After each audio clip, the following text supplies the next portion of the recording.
important part of the research process is to apply for a research grant. Why apply for a research grant? This is to ensure that the research project is implemented successfully. It is in fact unethical to conduct a study without adequate financial support, because it is the waste of the researchers' and the participants' time and effort when a study cannot be carried out due to financial constraints. It is also important to apply for a research grant. Without it, an important research questions remains unanswered. Where can we find grants? This is always a tricky question. You can either from internal grants or external grants.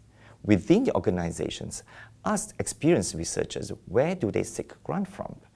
For example, from universities or from your local institutions.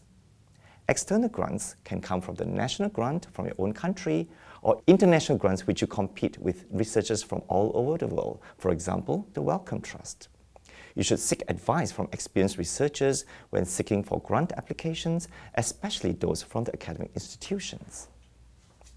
What are the components of a grant? It usually includes a title, which should be simple and clear, an abstract or a summary of the whole grant proposal, researchers, which include the principal investigator as well as co-investigators. It is important to include their CV and inform the funder that they have good track records of the subject they are researching on.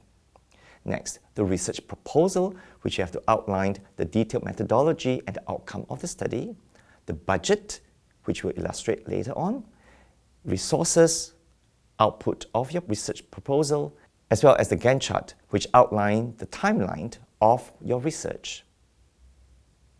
What are the components of a budget? It consists of 4 components. Firstly, the salary for research assistants, enumerators, or people who help you to enter the data. It provides assistance to conduct the study. Secondly, accessories, which include stationeries, printing, toners, postage, phone bills, etc. Thirdly, equipments and reagents, such as audio recorders, computers, pedometers, digital blood pressure monitor, and any reagents that are required in the lab. Finally, traveling expenses, which include such as petrol, accommodations, and food allowance. What are grant reviewers looking for? It is important for you to think about what the reviewers are looking for when you apply for the grant. Is a research ideal novel, or does it add anything to the existing literature? This is talking about the originality of your research project. Secondly, does the study have an impact? What difference does it make to the existing literature? Does it make a difference to your health services or to your patient's care? Is the study aim and hypothesis clear and valid? Next, are the research methods appropriate, adequate, and feasible for the study? Are the researchers qualified? Have they shown track records of their competence, credentials, and experience? And finally, do you have the facilities and environment to conduct this study in a conducive and adequate manner? What are the common problems you face when applying for a grant? Firstly, is there anything new about your study? Next, are you too ambitious to try to answer too many research questions in your study? Some of the aims are unfocused and the goals are unclear. You have to make sure that they become clear and easy to understand. Some proposal lacks details on the research methods. In fact, this is one of the most common reasons why a proposal is rejected. So you have to provide sufficient details about your research methods to allow the reviewer to assess whether the grant should be granted to you. Next, the feasibility of each aim is not shown. Is it feasible to conduct study for each of the objectives that you have outlined? Some of the proposal lacks content of methodological expertise in the team. It is important that you include expertise in the area that you're researching on, as well as experts in methods, for example, statisticians in your team when applying for a grant. The researchers do not have a track records, I've alluded to earlier.